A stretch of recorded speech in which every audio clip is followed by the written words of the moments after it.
然后我当时还在继续找的时候，人家已经第一个孩子已经开始怀孕了，其中一个女孩子是个大美女，那个女孩子当时她是有交往的男朋友的，她男朋友一个月年收才400多万，她觉得跟这个人在一起没有未来，所以她跟这个男生是照样 dating，但是她就回头在婚姻制造所找条件更好的，就日本女生她就是特别看得开，我结婚就是要一个这样的生活，但是恋爱是恋爱。Insta 上发了很多的那个 Instagram 发了很多照片，真的是豪宅，然后门口停了辆宝马，然后这样我就看他马上就是这边离婚，那边差不多第2年人家那边就结婚，马上连上了，住上大 house 了，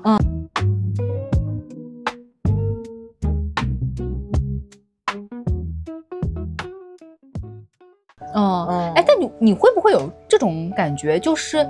你特别是那种给公소당 교这种嘛，就其实它是一个很讲究效率的一个服务，就是大家可能就是一上去就是抱着结婚的目的去的，对，作为一个结婚对象的选择候选人来看怎么跟你相处，或者说怎么挑选你，那这样的话就是大家都是以条件出发的嘛。不是说什么像我们说谈恋爱这样的一个过程，可能互相有了好感，然后再深入接触，然后感情会越来越深。就一开始大家就是抱着你行不行吧，就是这种你觉得，你怎么看待这个特点？我觉得可能对于很多，比如说还是抱有对于恋爱，可能抱有一定的期待的人来讲的话，这个难度还是比较大的，我感觉。怎么说呢？我从小还是有那种恋爱结婚啊，比较那种，憧憬吧，就是对恋爱结婚这种憧憬。因为我父母也是那种在职场上，然后有感情之后才结婚的嘛，就觉得两个人如果不相爱的话，怎么能结婚呢？有这种想法。但是我身边的那个朋友，然后日本女生，她们，你像我有2个好朋友，我们是3个人同龄，都是80后，然后我们3个是一起进了那个婚姻소당 교，他们2个就是说得很直白，我是要生孩子的，我如果现在不结婚，再生就是高龄产妇了，所以我一定要在35之前结婚生第一个孩子，然后等这个孩子养了2年，然后36或者37我再生第2个孩子，人生的目的就是结婚生子，这个是很明确的目标。当时我们3个一起进那个소당 교的话，人家2个马上就找到了，就是对男方的要求只要是合格，然后睡一觉觉得那个可以亲密关系可以很和谐，人家2个就马上进入婚姻了，然后我当时还在继续找的时候，人家已经第一个孩子已经开始怀孕了，就是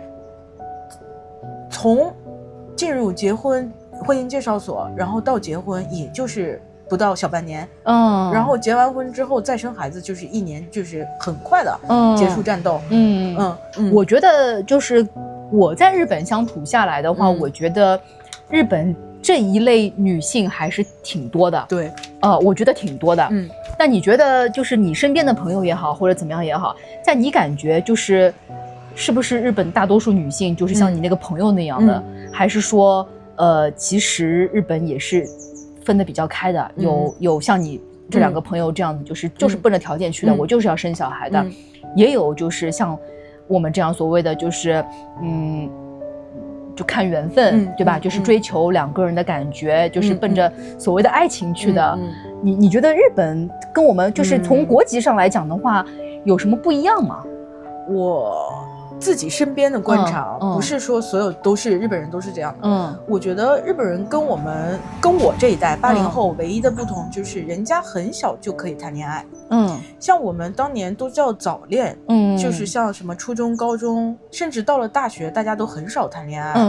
然后所以就是进入社会之后，谈第一份恋爱就很重视这个恋爱这个事情，觉得要好好谈一段恋爱，然后好好跟这个人过一辈子这种。但是日本女孩子，我认识的几个女孩子，人家就是从很小就谈过很多恋爱，然后像男女关系，人家也是比较开放的，然后在她步入婚姻之前，已经经历过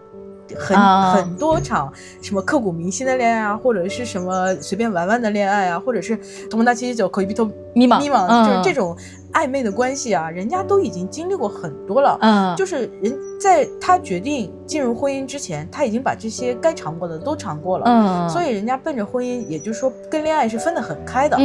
所以在我印象中，日本女孩子就跟我们中国我这一代的女孩子不同的，就是对婚姻要求没有那么多恋爱上的追求。像我这种人还是对婚姻还是有恋爱追求的。因为我这一辈子还是谈的太少了。我觉得我要是谈的够多，我也就看得更明白一些，更透一些了。就是割り切れる人还是比较多的。对，我觉得他们还是分得挺清的。就是奔着就是结婚目的，然后找一个适合结婚的对象。对，然后就能不能看以后能不能共同就是养育孩子，能不能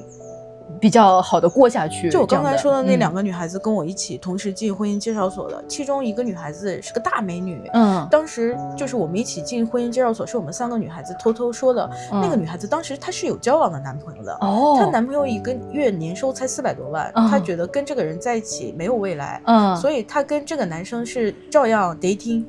但是她就回头在婚姻介绍所找条件更好的。最后她找了一个电通的，就是做广告一个男生，那个时候已经你看几年前了，那都是30多岁的时候，那都将近10年前了。那个时候那个男生年收就1000来万了，电通嘛。然后那个时候 Cake 也好，然后人家就跟那个男的马上就结婚了，然后这边的就分手了。然后那个还是很现实啊。对，400多万那个男生我们都认识，都是我们齐星圈的。然后那个男生也看得挺开的，他伤心是伤心，但是他也知道，人家那个女孩子追求的婚姻生活不是他能给的。所以当时人家2个就好聚好散了。后来我们齐星圈另外一个就是朋友结婚的婚礼的时候，我们都去参加婚礼了。然后这个女孩子和那个男生他们都去了。我看他们2个人还跟朋友一样，就是在聊天。就是我知道他们这些分分合合的事情嘛，我在边上看就觉得，哎呀，真的是跟电视上演的一样啊。得不到的那个女生，但是希望她幸福。我觉得天哪！但他们2个，我觉得他们2个还是有感情的。你就看他2个说话的感觉都能看出来。但就日本女生她就是特别看得开，我结婚就是要一个这样的生活。但是恋爱是恋爱。我认识的这些当然有不一样的，人家就是比较忠贞的那种恋爱和结婚一定要一起的那种。但我感觉你说的这个比例在日本至少我也感觉是在日本的比例会比较多一点。就是跟我平常跟就是我们中国的朋友这边来了解下来的话，这样特别分得特别开的，我觉得日本的女生的比例会更高一点。厉害。不过这个女生她还有后日谈，她后来跟那个电通的男生结婚了之后，生了一个儿子。然后结婚了第1年，我刚才不说马上就生了嘛，然后2年之后人家就离婚了。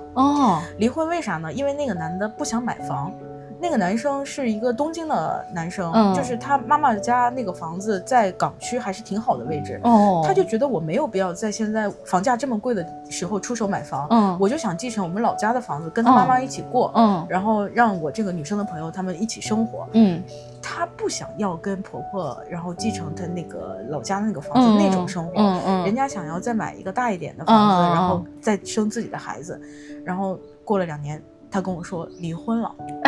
然后他有回去找那个男生吗？没有，人家在他家是名古屋的，名古屋的。我就说他们名古屋的人最有商业头脑。这个女生真的是，她在那个 app 里上找了一个他们名古屋当地的一个自己做生意的一个男的，是他那个男的是老婆死掉了，然后留下了2个儿子，然后他自己有一个儿子嘛，儿子他带走了，然后跟那个名古屋那边的那个企业家2个人在他们名古屋当地买了一个大 house， 你知道吗？就那个一户建，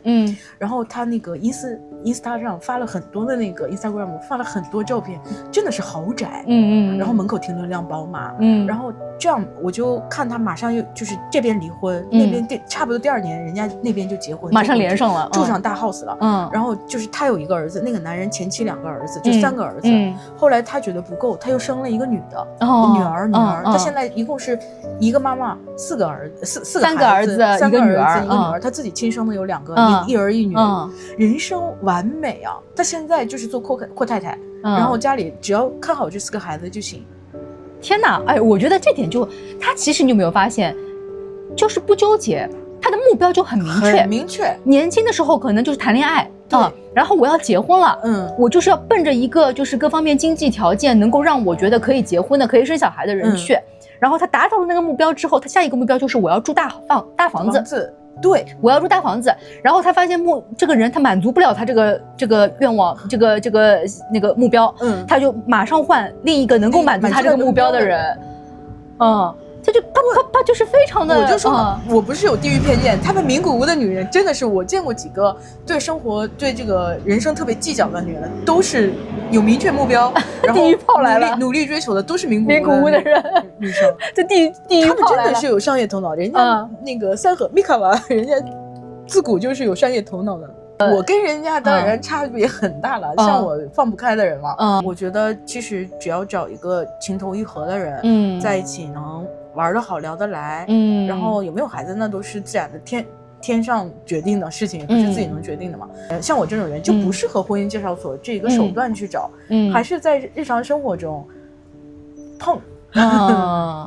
你平常一个人的话，你周末或者说这种大型的假期，你通常都是怎么过的呀？我看你兴趣爱好各方面都很丰富。那个30多的时候就是户外嘛，又是登山，又是露营，然后又是各种骑行，然后跑山什么的。当时，后来就是40了以后，基本上这些活动也都越来越少了。对，你看体重也上来了。然后就是现在的那个兴趣爱好基本上就是文化类的，比如说看看歌舞伎啊，周末然后跟朋友出去那个